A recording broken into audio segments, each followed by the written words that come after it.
Intrinsic semiconductor or pure semiconductor. Semiconductor obtained in pure form, that is germanium or silicon, we call it as intrinsic semiconductor. Here I took the examples of germanium, silicon. The extremely pure form of germanium, silicon, etc. we call it as pure semiconductor.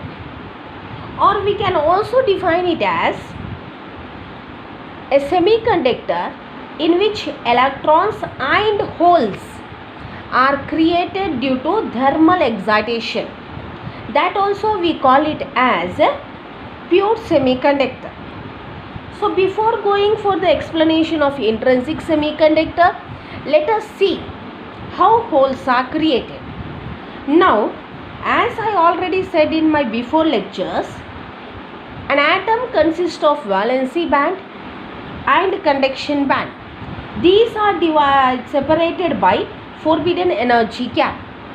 Now, due to thermal excitation, electrons from valency band jumps into conduction band. Now what happens? An empty space is remained in a valency band at the place of that electron which has jumped into conduction band. Now this empty space we call it as hole, and this hole carries positive charge. So when electrons jump into the conduction band, empty spaces are formed in their places. That empty spaces only we call it as hole which carries positive charge. So in such a way, holes are created in the valency band when electron jump takes place into conduction band. Right?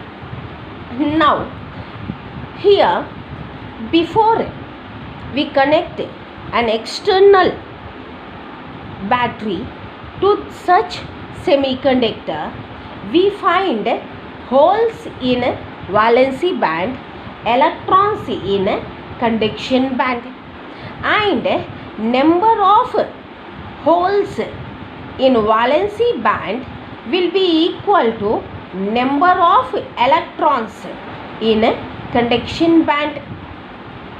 Right? Number of holes in valency band will be equal to number of electrons in conduction band. Now let us take one such semiconductor, either germanium or silicon. So this is a semiconductor. So in valency band we find holes. In conduction band we find electrons.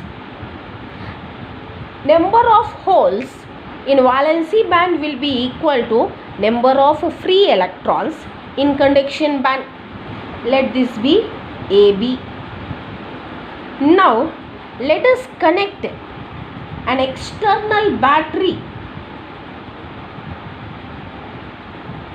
to this semiconductor.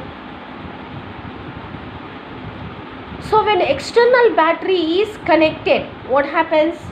Negatively charged electrons, this solid dot indicates free electron, and this is hole, positive hole. So when external battery is connected to the semiconductor, then all negatively charged free electrons will attract or move towards positive terminal of the battery. Similarly, positively charged holes will move towards negative terminal of the battery. That is, by on the application of external field, electrons and holes moves in opposite direction. Electrons along positive direction, positive terminal of the battery, holes towards the negative terminal of the battery. Alright?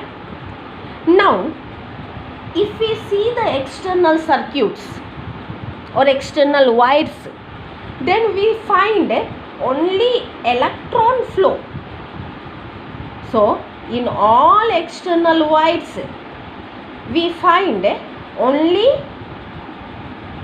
electron flow only. Then what about the holes? We are saying that by the application of external field, electrons are moving, holes are moving. Means here current conduction is through electrons as well as holes in a semiconductor. But if we observe external wires, we find only electron motion. We will not find any hole motion. Then what is happening to this hole? Okay, now the question is, what is happening to this hole? Where this hole is going? Now, as I said, these holes move towards the negative terminal of the battery. When the hole reaches the negative terminal B, immediately an electron present here jumps into the hole. When hole reaches the negative terminal B, an electron present here jumps into the hole. In such a way, electron hole combination takes place. Means here holes are destroyed. Right? When one hole is destroyed here, immediately an electron at terminal A, positive terminal A, is attracted away from AB, that is atom. So the electron present near positive terminal A is attracted away from the atom towards the positive terminal. Here electron is moving away from the atom, means nothing but a hole is created, and again that hole moves towards B. In such a way process continues. When hole reaches B, electron hole combination takes place and holes are destroyed. So only we find only electron flow in external wires. This is about intrinsic semiconductor. But the intrinsic semiconductor will have a very little current conducting capability. So only we cannot connect these intrinsic semiconductor in external circuits. We cannot connect these intrinsic or pure semiconductor in external circuits.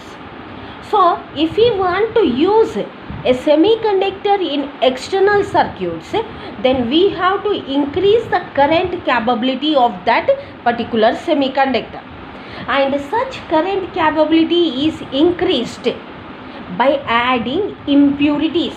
Now here, in order to connect intrinsic semiconductor in external circuits, we have to increase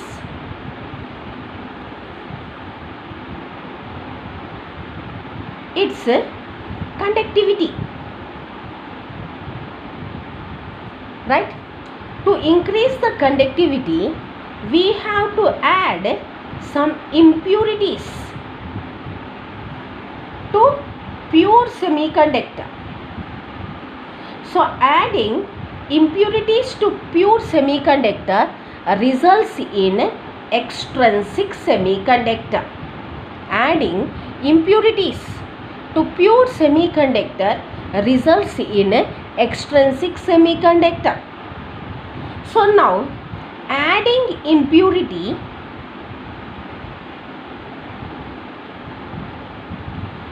to pure semiconductor, we call it as doping. Adding impurity to pure semiconductor, we call it as doping. Now doping is done in two ways. One, we call it as trivalent doping. Other, we call it as pentavalent doping. Then what is trivalent doping? So trivalent doping means here as impurity atoms we use that particular atoms who has valency electrons as 3, means which are having 3 valency electrons.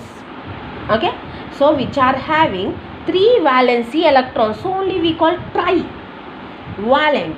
3 valency electron atoms are used in trivalent doping, and examples for these are boron, gallium, indium, etc. These contain 3 valency electrons, and this trivalent impurity accepts the electron, so only we call these impurity atoms as acceptor atoms.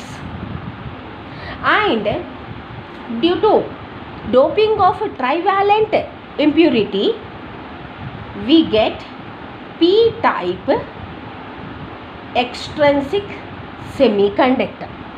Similarly, let us see about pentavalent. Penta means 5. So 5 valent means valency electrons. So here as impurity atom we are using that atoms which are having 5 valency electrons. Examples are arsenic, phosphor, etc. Now this pentavalent impurity donates the electron, so only these atoms we call it as donor atom. And if pentavalent impurity is added to pure semiconductor, then we get n-type extrinsic semiconductor. So in such a way, extrinsic semiconductor is again divided or classified into 2 types. One is p-type extrinsic semiconductor, other is n-type extrinsic semiconductor. Alright, so this is about the extrinsic semiconductor.